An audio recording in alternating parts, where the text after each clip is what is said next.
Fra Lovro Milanović bio je bosanski franjevac, mučenik i čovjek duboke vjere, čiji je život postao simbol ustrajnosti i vjernosti Kristu u teškim vremenima otomanske vladavine Bosnom i Hercegovinom. Rođen je 1777. godine u Sarajevu. Stupio je u franjevački red OFM, u samostanu u Kraljevoj Sutjesci, gdje je primio odgoj i teološko obrazovanje. Nakon ređenja djelovao je kao kapelan i župnik u nekoliko župa.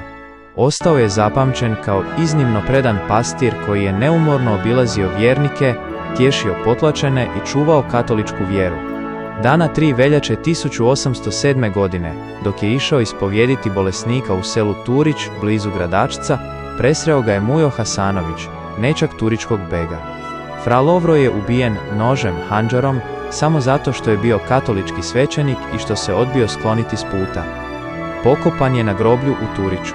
Zbog njegova kreposna života i mučeničke smrti, narod ga je odmah počeo štovati kao sveca.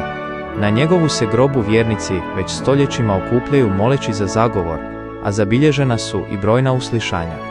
Službeni proces za njegovo proglašenje blaženim i svetim, biskupijski proces, svečano je otvoren 2015. godine, čime je službeno dobio naslov sluga Božji.